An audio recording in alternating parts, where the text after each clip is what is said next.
Aku sudah gak kuat sama kamu. Aku jatuh hati pada Maya. Dia janda, kaya, punya usaha sendiri. Seorang wanita lumpuh setelah kecelakaan. Ditinggalkan suaminya demi janda kaya. Di tengah hancurnya hati, ia justru menemukan kekuatan untuk bangkit dan cinta baru yang lebih tulus. Tapi apa yang terjadi saat suami yang mengkhianati kembali mengetuk pintunya? Sebelum kita masuk ke cerita kali ini, coba absen dulu ya. Tulis di kolom komentar. Kalian nonton dari kota mana aja nih? Agar kita tahu cerita ini sudah sampai kemana aja. Dan jangan lupa juga buat like, subscribe, dan aktifkan lonceng notifikasinya. Supaya kalian gak ketinggalan kisah seru berikutnya. Oke, kalau sudah, yuk kita mulai ceritanya. Di sebuah kampung tenang di pinggiran Bandung, ada sebuah rumah sederhana bercat hijau taske. Halamannya sempit.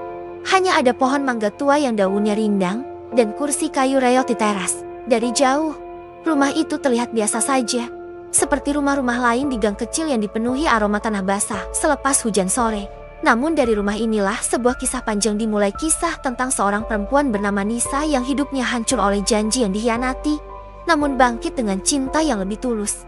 Nisa bukanlah perempuan biasa. Ia dulu dikenal ceria. Selalu punya senyum untuk tetangga. Rambutnya hitam panjang. Kulitnya sawo matang khas perempuan Sunda. Dan matanya berbinar setiap kali ia berbicara tentang mimpinya.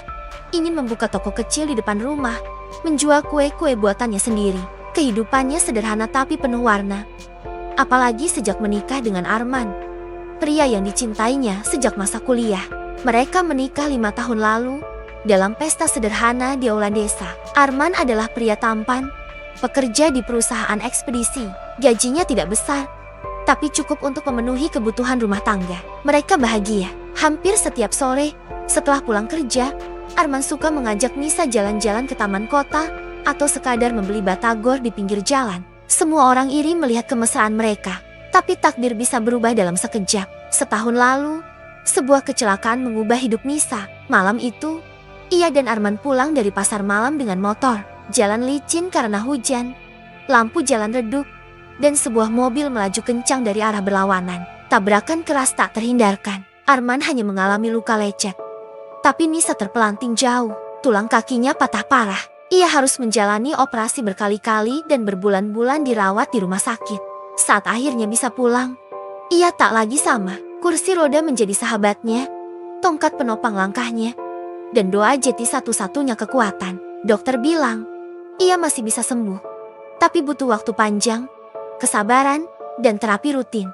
Awalnya, Arman tampak tegar. Ia menuntun kursi roda Nisa dengan penuh perhatian, membantunya naik ke ranjang terapi, bahkan rela bangun lebih pagi untuk menyiapkan sarapan. Pernah suatu malam, saat Nisa menangis karena sakit, Arman menggenggam tangannya erat-erat dan berbisik, "Aku gak akan pernah ninggalin kamu. Nis, aku janji, sehat atau sakit, aku tetap di sini." Janji itu membuat Nisa kuat. Ia percaya, meski tubuhnya rapuh, cinta Arman akan jadi tongkat penopang. Namun seiring berjalannya waktu, janji itu berubah jadi debu yang hilang ditiup angin. Arman perlahan berubah. Senyum yang dulu tulus kini jarang muncul. Tatapan hangatnya berganti dengan pandangan kosong. Ia sering terlihat gusar, mudah marah untuk hal kecil. Dan yang paling menyakitkan, ia mulai jarang pulang tepat waktu. Alasannya selalu sama. Pekerjaan, rapat mendadak, klien penting, lembur. Nisa berusaha percaya, tapi firasatnya ada sesuatu yang disembunyikan. Malam-malam Nisa kini penuh sepi. Ia duduk di kursi roda di ruang tamu, menatap jam dinding yang berdetak lambat, menunggu pintu rumah terbuka. Suara jangkrik dari luar seperti menertawakan kesendiriannya. Kadang Arman benar-benar pulang larut, kadang tidak pulang sama sekali. Jika ditanya, jawabannya singkat, bahkan tanpa menatap mata Nisa. Hari-hari berjalan berat, hingga suatu sore, telepon rumah berdering. Suara seorang tetangga terdengar di ujung sana. Pelan seolah takut salah bicara. "Nis, maaf ya kalau aku lancang. Tadi sore aku lihat Arman di Cafe Go. Dia nggak sendiri. Ada seorang perempuan di sampingnya. Cantik sekali. Dan mereka kelihatan dekat banget." Darah Nisa berdesir dingin. Tangannya yang memegang gagang telepon bergetar. Mungkin itu kliennya," jawabnya lirih, mencoba menepis rasa curiga. Tapi malam itu, ketika Arman pulang dengan wajah berbinar, hatinya tak bisa dibohongi. Itu bukan wajah orang lelah habis bekerja. Itu wajah orang jatuh cinta. Beberapa hari ia menahan diri. Namun akhirnya, pada suatu malam, Nisa memberanikan diri bertanya. Ia duduk di kursi rodanya, menatap Arman yang baru pulang. Man, aku cuma pengen tahu, ada sesuatu yang kamu sembunyikan dariku. Kan? Arman terkejut, lalu mengelak. Kamu ngomong apa sih? Aku capek kerja. Nis, jangan aneh-aneh. Tapi Nisa tidak menyerah. Aku tahu kamu sering pulang larut. Aku dengar kabar dari orang lain. Jangan bohong. Man, kalau kamu memang sudah berubah, katakan padaku. Arman terdiam lama. Wajahnya kaku. Hingga akhirnya, dengan suara berat, ia berkata, Aku jatuh hati sama orang lain. Namanya Maya. Dia janda. Punya usaha sendiri. Kata-kata itu menghantam dada Nisa seperti palu godam. Air matanya jatuh deras. Jadi semua janji yang dulu kamu ucapkan cuma omong kosong. Man, kamu tinggalkan aku, istrimu yang sakit, demi wanita lain yang lebih kaya. Arman menunduk. Tidak ada bantahan, tidak ada permintaan maaf.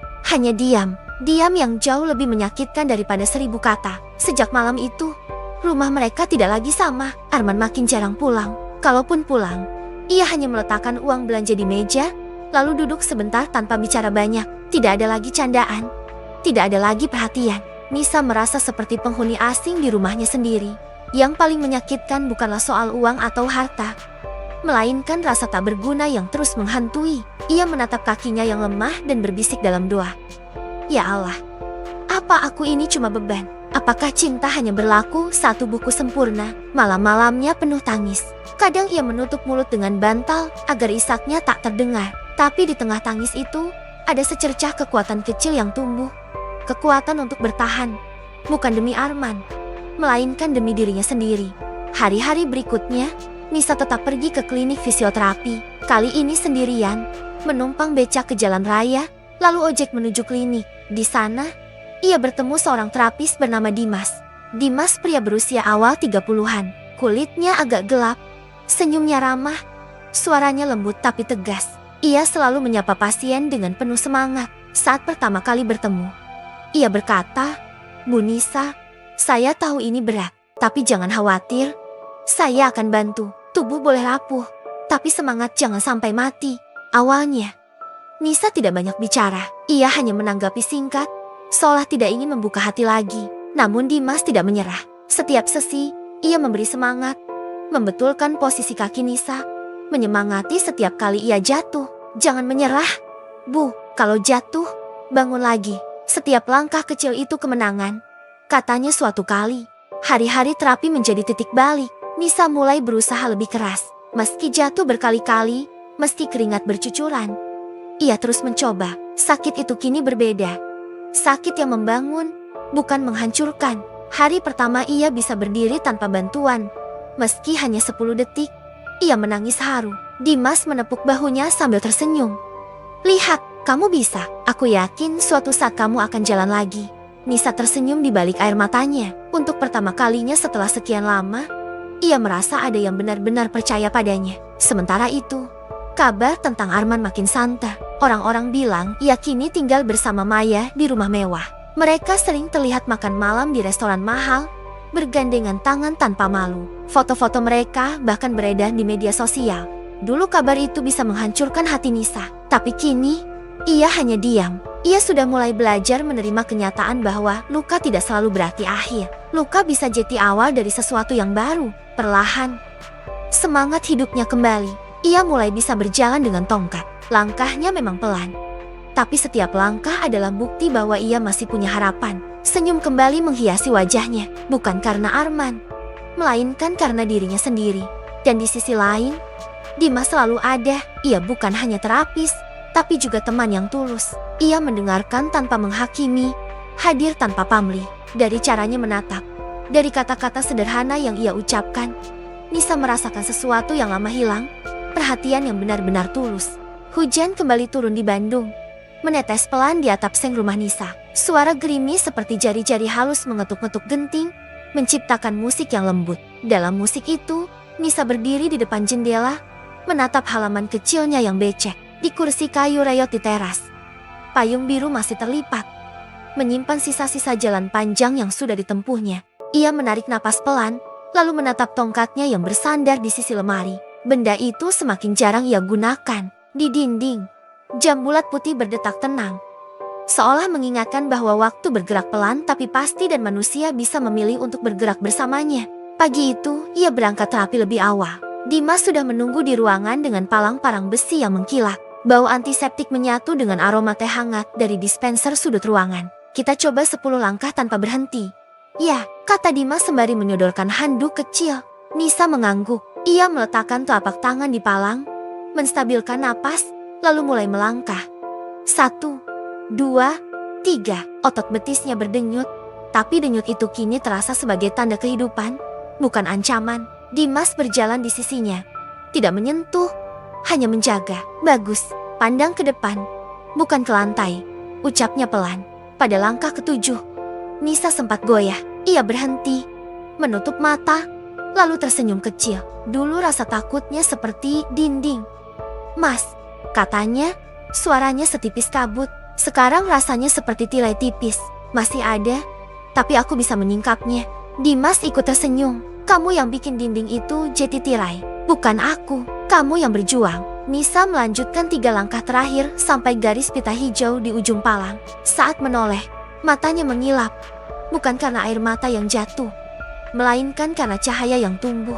Sore itu, pulang dari terapi, Nisa singgah di pasar. Ia duduk sebentar di kursi bambu depan lapak tepung dan mentega, menawar harga sambil bercanda dengan ibu-ibu pedagang yang sudah mengenalnya sejak dulu. Bu Nisa, jorok-jorok sakedik. Atuh, tapi kualitas alus, kata pedagang tepung sambil tertawa, menunjuk tepung yang baru turun dari truk. Nisa ikut tertawa, memilih tepung protein sedang. Kejunya, susu kental, dan pisang raja yang matang ranum. Sejak 2 minggu belakangan, ia mulai serius dengan impiannya. Berjualan kue kecil-kecilan di teras rumah. Dapur sederhana itu sudah lama menunggu. Oven tuanya panasnya tidak rata, loyangnya dentit, tapi semangatnya rapi seperti barisan kue kering yang kelak akan disusunnya. Di rumah, ia mencuci tangan, mengikat rambut, menyingsingkan lengan baju. Dapur sempit berubah menjadi panggung kecil. Mangkuk besar, spatula, timbangan. Bunyi sendok memukul pinggir baskom. Ia menakar tepung, menumbuk pisang, menyalakan oven. Azan asyar terdengar samar dari musyola gang seberang, mengisi celah-celah kesunyian dengan seruan yang menenangkan. Nisa menutup mata sejenak, meresapi panggilan itu, lalu kembali ke adonannya. Bolen pisang pertamanya keluar agak gosong di sisi kanan, tapi wangi mentega dan karamel pisang memenuhi ruangan. Ia menaruh sepotong di piring untuk dicicip. Rasa manisnya pas, ada sisa renyah di lapisannya. Ia menghela napas, bangga kepada hal kecil yang dikerjakannya sendiri. Beberapa hari kemudian, Dimas datang ke rumah, bukan sebagai terapis di jam kerja, melainkan sebagai teman yang diundang untuk mencicip kue. Ia berdiri kikuk di teras, melepas sepatu, memandang ke dalam ruangan yang bersih sederhana. Dinding hijau taske dengan bingkai foto pernikahan yang masih tergantung wajah Nisa yang dulu sehat, tangan Arman yang menggenggam erat. Dimas menatapnya sebentar, lalu menunduk sopan. Nisa menyadari tatapannya, menyibak tirai, dan melewati topik itu tanpa menyentuhnya. Mas, cobain, teksturnya masih belum rata. Panas ovennya suka ngambek, katanya sambil menyodorkan piring kecil. Dimas menggigit perlahan. Enak, lapisan luarnya crispy, dalamnya lembut. Kalau kamu mau, aku punya kenalan teknisi oven bekas yang bagus. Bisa tak bantuin cek? Nisa tertawa kecil. Nanti aku cek tabungan dulu. Dimas menahan diri untuk menawarkan bantuan lebih. Ia tahu garis tipis antara menolong dan merendahkan martabat orang yang sedang bangkit. Kamu yang putuskan, aku cuma kasih opsi, ujarnya. Kabar tentang kue Nisa menyebar pelan di kampung. Anak-anak pulang sekolah suka menempelkan wajah ke jendela dapur, mengendus wangi mentega. Ibu-ibu tetangga mulai mampir sepulang arisan, membeli 1-2 kotak. Ujang, tukang becak di ujung gang, jeti pelanggan tetap. Bu Nisa, bolehnya nu hiji, sing loba pisanangna, katanya setiap sore. Nisa menambahkan 1 potong kecil ekstra di bungkus Ujang. Bonus buat akang yang selalu nganterin saya dulu. Ekonomi kecil-kecilan itu bergerak seperti roda sepeda yang berputar pelan namun mantap. Setiap kue yang terjual, bukan hanya uang yang masuk, tetapi juga sepotong kepercayaan diri yang bertambah. Di klinik, kemajuan Nisa semakin nyata. Setelah berminggu-minggu palang, Ia mulai berjalan di lintasan tanpa pegangan, melangkah dengan ritme yang ditandai ketukan metronom digital di sudut ruangan. Dimas menonton dari jauh, mencatat gerak engkel, sudut lutut, tempo napas. Setelah sesi, mereka duduk di bangku panjang menghadap jendela. Aku suka Bandung setelah hujan, kata Nisa. Udaranya bersih, suara kendaraan seperti tertahan. Dan daun-daun itu ia menunjuk pohon ketapang kelihatan seperti baru dicuci. Dimas tertawa. Kamu puitis juga. Nisa mengangkat bahu. Dulu aku cuma sibuk mengejar yang di depan. Sekarang, karena dipaksa pelan, aku jadi melihat hal-hal kecil. Sambil menatap keluar, Dimas memilih kata hati-hati. Nis, kalau suatu hari, maksudku, jika suatu hari kamu merasa sudah cukup dengan terapi di sini, aku nanti bisa refer ke rekan perempuan buat sesi lanjutan. Biar kamu nyaman, bukan sekarang. Nanti kalau kamu mau. Nisa menoleh. Kenapa? Dimas menelan ludah. Serba salah. Kadang, batas profesional itu harus dijaga. Aku tidak mau suatu saat kamu merasa aku mencampurkan sesuatu yang bukan urusan klinik ke terapi. Nisa paham arah kalimatnya. Pipi hangatnya memerah. Bukan malu, melainkan karena merasa dihormati. Terima kasih, Mas, katanya pelan. Aku mengerti, tapi untuk sekarang, izinkan aku tetap jadi pasienmu sampai garis finish yang kita set. Ya, Dimas mengangguk. Kita set garis finishnya bukan berjalan, tapi melupakan alasan untuk takut. Di tempat lain, roda nasib Arman berputar ke arah yang lain. Setelah meninggalkan rumah kecil bercat taste itu, ia hidup di lingkaran yang berbeda. Pesta-pesta kecil di kafe di Braga, pertemuan bisnis di restoran dengan pemandangan kota, dering ponsel yang tidak pernah berhenti. Maya perempuan yang membuatnya memilih keluar dari rumah bukan orang jahat. Ia hanya tegas, mandiri, dan tahu apa yang diinginkan. Di awal, Arman merasa dilihat dan dihargai, mabuk oleh perhatian baru, oleh wangi parfum mahal dan lampu-lampu yang membuat kulit terlihat lebih halus dari kenyataan. Namun di sela-sela cermin besar dan meja marmer, ada sesuatu yang Arman tak bisa bawa. Ketenangan dusun kecil tempat suara ayam jantan menjadi alarm subuh, tawa ringan Nisa saat menakar gula, aroma kopi hitam di pagi hari. Hubungan Arman dan Maya berjalan seperti dua orang yang berlari dalam ritme berbeda. Maya senang berbicara tentang ekspansi, angka, aset. Arman berusaha ikut tapi selalu tertinggal. Ia memutus kontrak kerja lama karena merasa punya pijakan baru. Tetapi pijakan itu ternyata tangga putar yang tidak stabil. Ada proyek yang gagal. Ada janji partner yang melayang. Ada rekening yang makin tipis. Pada suatu malam, mereka berdebat bukan tentang cinta, melainkan tentang beban. Maya tidak mengusir, tetapi berkata tegas, kita berbeda. Kamu harus mengurus dirimu sendiri dulu. Kalimat itu tak kasar, tapi cukup untuk membuat Arman menatap cekungan di telapak tangannya. Kosong. Ia pulang ke kos kecil, bukan ke rumah megah. Angin malam di lembah kota terasa lebih dingin daripada biasanya. Di tengah dingin itu, memori menyeruak. Nisa di kursi roda. Nisa yang menahan nyeri sambil tersenyum agar Arman tidak cemas. Nisa yang memintal doa di sela-sela malam panjang. Ada rasa perih merayap pelan bukan karena Maya, tetapi karena cermin yang ditarik ke hadapannya. Ia melihat dirinya sendiri di saat paling jujur. Di hari yang lain, ketika melewati gang kecil menuju pasar lama, ia melihat Nisa menenteng tas kain berisi pisang raja dan tepung. Nisa berjalan pelan, tanpa tongkat. Arman berhenti di seberang. Tertelan kerumunan, ia tidak menyapa, hanya diam dan menatap perempuan yang dulu ia tinggalkan. Kini melangkah dengan keberanian miliknya sendiri. Hari demi hari, usaha kue Nisa bertambah ramai. Ia menulis nama kecil di kardus sederhana. Bolen Nisa manisnya pelan-pelan. Tagline itu disebutkan pelanggan dengan tawa kecil. Anak-anak menyukai roti keju isi coklat yang meleleh. Ibu-ibu menyukai bolu tape dengan aroma daun pandan. Suatu pagi, ibu Rika tetangga sebelah yang cerewet tapi baik menaruh amplop di meja Nisa. Ini pesanan buat pengajian minggu depan. 30 dus. Ya, orang percaya Kak Anjeun. Mata Nisa berkaca-kaca. Ia mengiyakan, menandai kalender dinding dengan spidol merah di samping tangga pesanan. Ia menulis kecil, doa syukur. Dimas sesekali datang di luar jam terapi, duduk di teras, mendengarkan Nisa bercerita tentang resep. Ia sengaja membawa adiknya, Dina, mahasiswi kesehatan yang cerewet dan menyenangkan. Mereka bertiga tertawa tentang oven ngambek, tentang loyang yang penyok pas dicuci Dina, tentang kue yang bantat karena Nisa lupa memasukkan ragi. Mata Dimas sesekali mencuri pandang saat Nisa tertawa. Bukan pandang ingin, melainkan pandang yang memeriksa apakah dirinya sendiri melewati batas. Pada suatu titik, Dimas mengajukan secara resmi, minggu depan aku rujuk kamu ke Mbak Sari untuk sesi lanjutan. Dia terapis senior, lebih teliti untuk fase conditioning. Aku akan berhenti jadi terapis kamu setelah sesi itu. Nisa menatap lama, lalu tersenyum menerima. Aku pikir aku akan sedih, katanya. Tapi sebenarnya aku lega, karena kamu mengajarkan caranya berdiri bukan hanya dengan kaki, tapi juga dengan hati. Mas, pada malam rujukan terakhir, setelah sesi peregangan terakhir bersama Dimas, mereka duduk di bangku penerima pasien. Klinik sepi, jam sudah lewat 8. Lampu neon menempel rapi di langit-langit, menebar cahaya putih.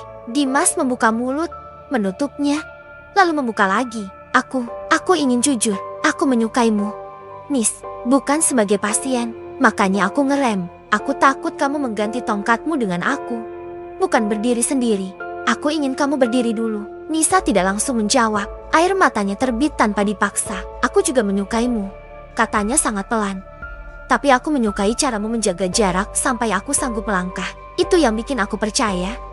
Ini takkan jadi luka baru. Mereka tidak bersentuhan, hanya saling menatap dua orang yang tahu waktu adalah sahabat terbaik dari perasaan. Kabar-kabar kecil selalu menemukan jalan ke telinga Arman. Tentang usaha kue Nisa yang laris, tentang langkahnya yang kini mantap, tentang senyum yang kembali.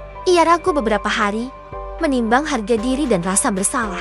Sampai pada suatu malam hujan, ia berdiri di depan pagar rumah hijau Taske, membawa payung yang tetesannya jatuh di ujung-ujung kain. Ia mengetuk pelan. Dari dalam, suara sandal jepit. Pintu terbuka. Nisa berdiri tegak. Wajahnya tenang, kerudungnya rapi, di belakangnya aroma gula hangus dan mentega. Cahaya ruang tamu membingkai sosoknya seperti lembaran buku yang pernah ditutup lalu dibuka kembali. Assalamualaikum, suara Arman serak. Waalaikumsalam, jawab Nisa, setenang air sumur. Hening, hanya gerimis yang bicara. Arman memegang pagar, menunduk. Aku datang bukan untuk minta uang atau minta makan. Aku cuma ingin minta maaf. Aku salah, aku bodoh. Aku kira cinta itu bisa diganti dengan hal-hal yang berkilau. Ternyata kosong. Kalau boleh, aku ingin pulang. Kata-kata pulang itu menggantung seperti kain basah, berat dan menetes. Nisa menghela napas panjang, lalu mempersilakan Arman berteduh di teras. Mereka duduk berjarak. Kursi kayu rayot menjadi saksi. Man, Nisa membuka. Dulu kamu pergi saat aku tertatih. Kamu berhak memilih hidupmu. Dan aku memilih hidupku. Aku belajar berdiri tanpa kamu. Bukan karena benci, tapi karena itu satu-satunya cara menyelamatkan diri. Sekarang kamu datang, membawa maaf. Aku terima, kamu manusia, aku juga. Tapi pulang tidak selalu sama dengan kembali. Arman menatapnya. Air mata yang lama tertahan akhirnya jatuh. Aku paham kalau kamu menolak. Aku hanya ingin mengatakan maaf. Itu saja. Nisa menatap hujan di halaman. Aku tidak membencimu, Man. Aku dulu menyimpan amarah seperti batu dalam saku, berat dan membuatku tenggelam. Tapi lama-lama aku letakkan batu itu, dan aku bisa berenang lagi. Kamu minta pulang, aku doakan kamu menemukan rumah yang tepat. Tapi rumah di sini sudah berubah. Dindingnya menyerap air mata, lalu mengering. Lantainya belajar menopang langkahku tanpa gemetar. Aku sekarang punya rencana, punya hari esok yang harus kubangun. Dan itu bukan lagi rumah untuk kita berdua. Arman mengangguk. Tidak ada lagi tawar-menawar. Ia berdiri, menatap sekali lagi foto pernikahan yang masih tergantung. Kalau suatu saat kamu ingin melepas foto itu, Arman menghentikan kalimatnya sendiri. Itu hakmu. Nisa tersenyum tipis. Aku mungkin tidak melepasnya. Bukan karena aku ingin kembali ke masa lalu, tapi karena aku ingin mengingat siapa aku dulu, supaya aku tidak sombong pada diriku yang sekarang. Hujan menipis. Arman pamit, menuruni 2 anak tangga, menyusuri gang yang licin. Punggungnya tampak ringkih.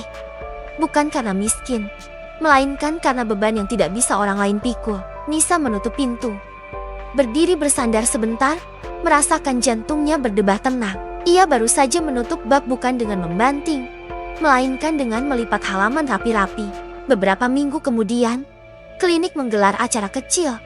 Langkah syukur, para pasien yang telah melewati fase akut datang membawa cerita dan kue-kue. Nisa membawa 2 loyang bolen pisang. Mbak Sari, terapis barunya, menyalami hangat. Dimas berdiri di ujung ruangan, tidak mendominasi, hanya memberikan anggukan yang berarti.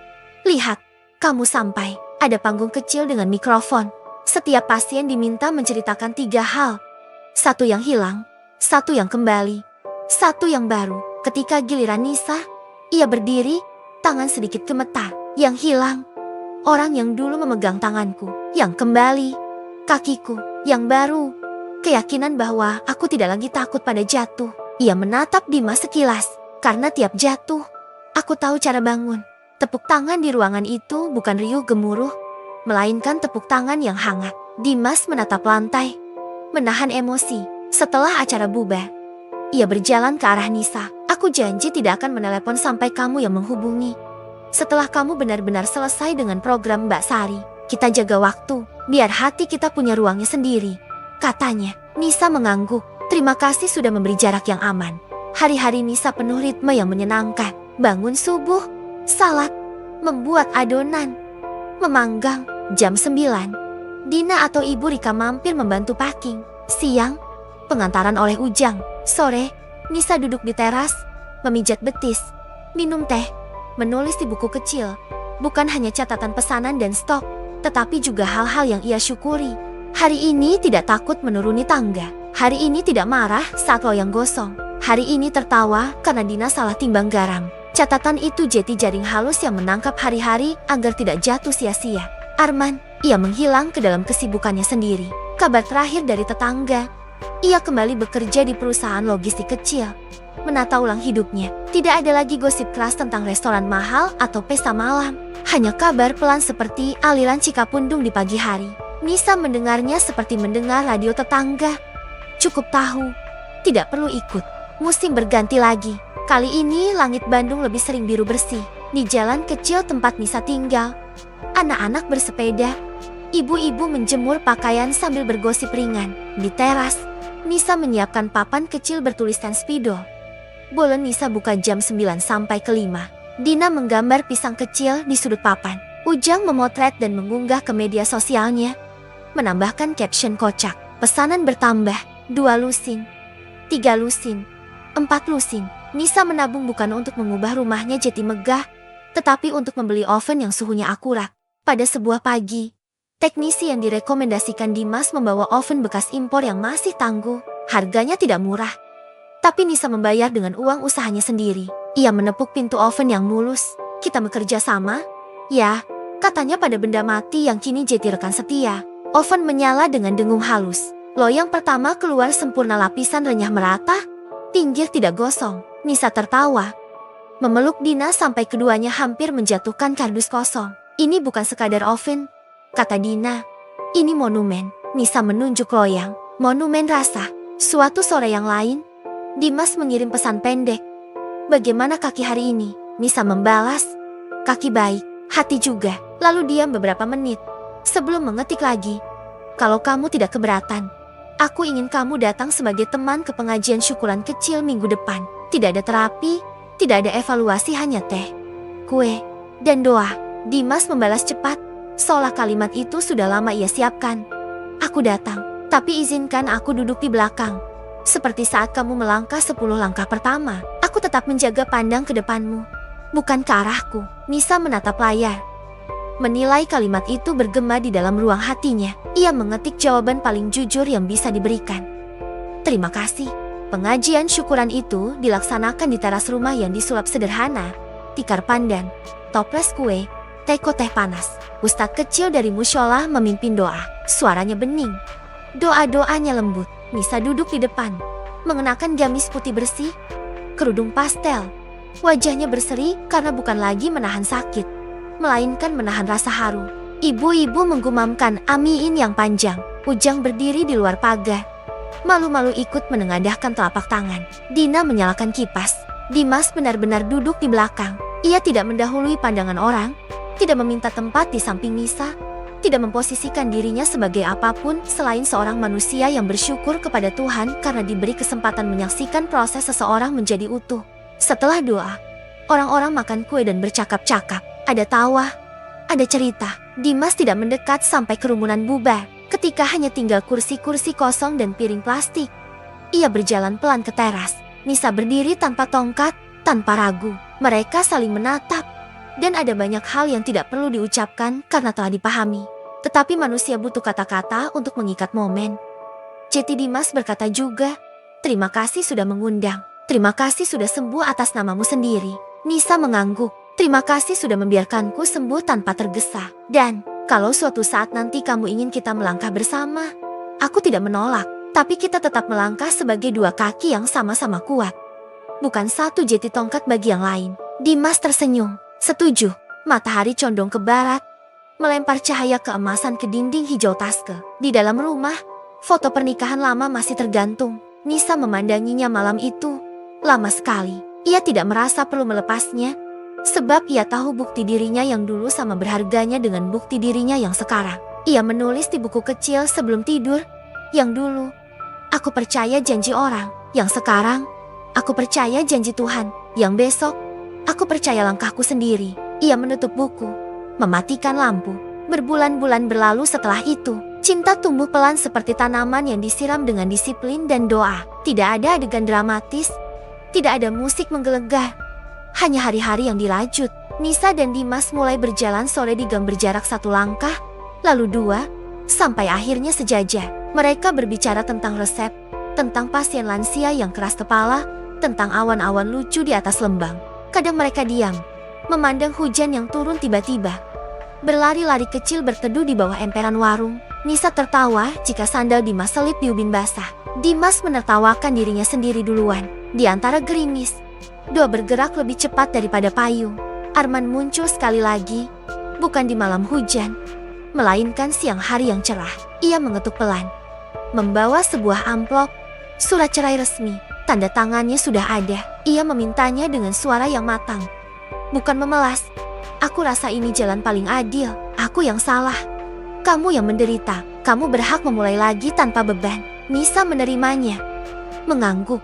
Tidak ada sedih yang tajam, hanya sedih yang menggenang dan mengalir pergi. Terima kasih, ucapnya, bukan karena kertas ini, tapi karena akhirnya kita jujur pada hidup masing-masing. Mereka berdiri di teras seperti dua orang yang pernah naik perahu yang sama lalu memilih dermaga berbeda. Arman pergi dengan langkah yang lebih tertata. Mungkin ia juga akan bertemu dirinya sendiri di tempat lain. Itu bukan urusan Nisa lagi. Dan ia bersyukur karena bukan. Pada suatu minggu pagi, Bandung terang seperti halaman buku yang baru. Nisa menutup warung lebih awal, memasang kertas kecil libur sejenak. Ia dan Dimas duduk di teras.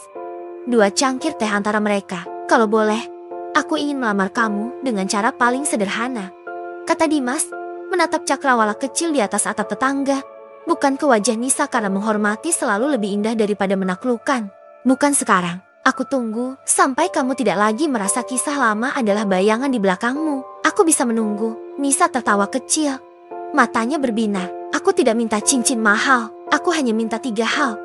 Kejujuran, kehadiran, dan ruang untuk tetap menjadi diriku. Dimas mengangguk. Dan aku minta 3 hal. Kejujuranmu, doamu, dan kue bolen rasa keju setiap Jumat. Mereka tertawa. Deal, kata Nisa. Senja datang menyentuh pepohonan. Anak-anak berhenti bersepeda. Ibu-ibu mengangkat jemuran. Dari musyola, suara azan maghrib mengalun tenang, seolah mendoakan semua kisah yang bersandar di dinding-dinding rumah kampung itu. Nisa berdiri, kakinya kuat, hatinya lebih kuat. Ia menatap langit sebentar, merasakan angin membawa wangi tanah yang akrab. Di matanya, Bandung bukan lagi kota yang menyimpan kecelakaan, melainkan kota yang mengajarkan cara berdiri. Bukan lagi panggung kehilangan, melainkan panggung syukur. Seandainya ada yang bertanya, apakah janji masih berarti? Nisa akan tersenyum, menaruh jari di dada, lalu menjawab, janji manusia bisa rapuh, tapi Tuhan tidak pernah berjalan menjauh. Bahkan saat kita merangkak, Dia menunggu di ujung lorong, sabar, memberi kita waktu untuk bangkit dengan kaki kita sendiri. Dan jika ada yang menimpali, apakah cinta masih mungkin? Ia akan tertawa kecil, menatap baju kerja dengan noda tepung, memandang 2 cangkir teh yang hampir habis, lalu berkata, cinta bukan kilau. Cinta adalah hadir ketika aku butuh palang. Dia jeti palang. Ketika aku sudah bisa melangkah, dia jeti jalan di sebelah. Tidak di depan, tidak di belakang. Malam turun, lampu ruang tamu dinyalakan, menerangi foto lama yang tetap bergeming, sebuah bukti bahwa manusia berubah, tapi kenangan tidak perlu dilenyapkan. Di dapur, oven baru mendingin pelan, menyisakan kehangatan yang cukup untuk mengantar tidur. Nisa menulis 1 kalimat terakhir malam itu. Aku tidak menunggu janji siapapun lagi. Aku berjalan. Dan begitulah, di rumah kecil bercat hijau Taske di pinggiran Bandung, suara detak jam kembali terdengar biasa. Tidak lambat karena penantian, tidak cepat karena cemas biasa, yang justru terasa seperti kemewahan. Di luar, kota bernafas. Jalan basah memantulkan lampu-lampu motor, dan hujan yang dulu sering jadi latar air mata kini hanya hujan. Besok pagi, Nisa akan bangun, menyalakan oven, menyeduh teh, membuka tirai, menulis pesanan, tertawa ketika Dina salah timbang garam, dan menatap jalan setapak di depan rumahnya. Jalannya tidak lurus, ada belokan, ada batu kecil, ada genangan. Tetapi untuk pertama kalinya setelah lama, ia tidak takut. Karena ia tahu, setiap langkah pelan yang ia ambil bukan sekadar menuju tempat, melainkan menjadi orang yang ia pilih. Seseorang yang pernah jatuh, lalu bangkit, dan kali ini berjalan dengan cinta yang tidak meminta syarat. Dan itulah kisah kita kali ini. Kalau kalian suka dengan cerita ini, jangan lupa untuk tekan tombol like, subscribe, dan aktifkan lonceng notifikasinya, supaya kalian gak ketinggalan kisah seru lainnya. Sampai jumpa di cerita berikutnya.